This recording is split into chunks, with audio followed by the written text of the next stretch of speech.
people of prayer and Claude for coming out. I think that we had a meeting this morning, and in that meeting there was a lot of serious discussion, and there were a lot of people who made great contributions in that meeting.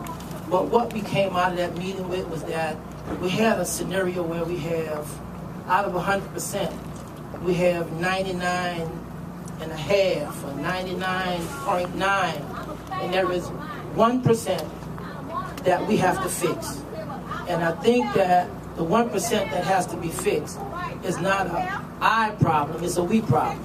I think it's not a black problem, it's not a white problem, it's a community problem. And I think that when this happens, it affects our city from the top to the bottom. I happen to be sitting in the airport, in the Ronald Reagan Airport, and it flashed. And I recognized the street sign and the police uniform. And my brother explained to me that 19 people were laying on the ground. This is not a reflection of the Big Seven. It's not a reflection of that band that the Big Seven hired. The ancestors that we stand on created this environment because it was their psychological way out. That's what they had to pacify them when they didn't have enough money and they were brutally treated. And this is how they made the day without killing themselves. And never in the history of this culture was violence ever related to it. So what are we dealing with? We're dealing with an environment that, one, is very insensitive to black-on-black crime. Black-on-black crime affects everybody. It affects everybody. When people decide not to bring their businesses to New Orleans, that affects us. That affects the stakeholders, that affects the people who change the sheets, that affects the people who open the doors, that affects the street sweepers, all of which make the city work. Martin Luther King said, whatever you're going to do it as if you were Beethoven. Do it well. And I think that we need to understand that we can't wrap this around the second line culture. It happens at the carnival parade. It happens all over the place. So why is this insidious behavior we can't put to a halt? There is a problem. And the problem is that those of us at the top have to begin to recognize we got to fix the bottom. If we don't fix the bottom, we're going to continue to have problems coming from the top, from the bottom to the top. The bottom is what carry us, people the everyday folks. So these guys, these young guys, God bless them, they're lost. They're very lost. And we have to understand, what do we use the media? We got all kind of media known to mankind. We have to use the media to make the statement, here is what happens to you.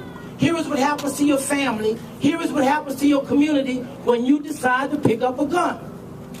We have to figure this out. We got the best brain power in the world right here.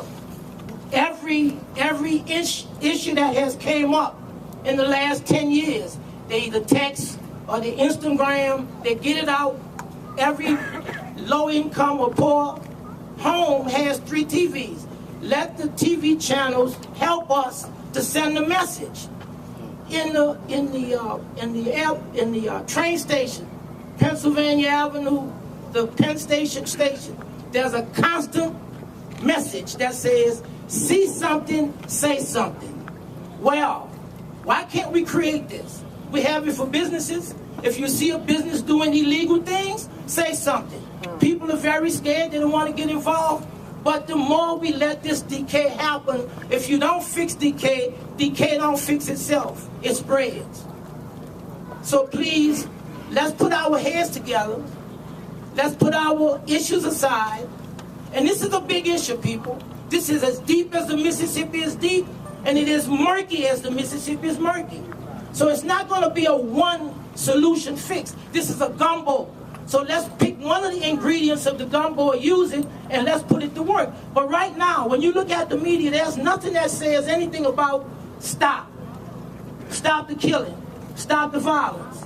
There's nothing out there. So why can't we understand this does not just affect one community, it affects the entire community.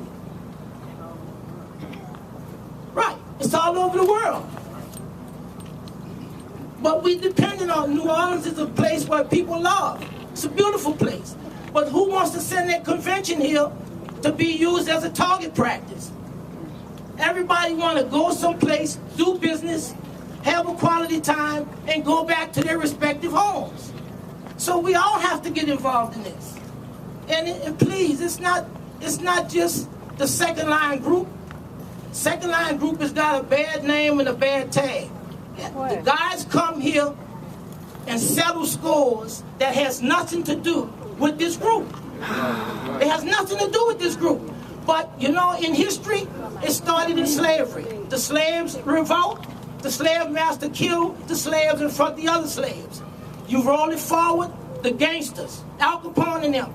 Somebody takes something from one group, they come shoot up a whole neighborhood. So it's history repeating itself.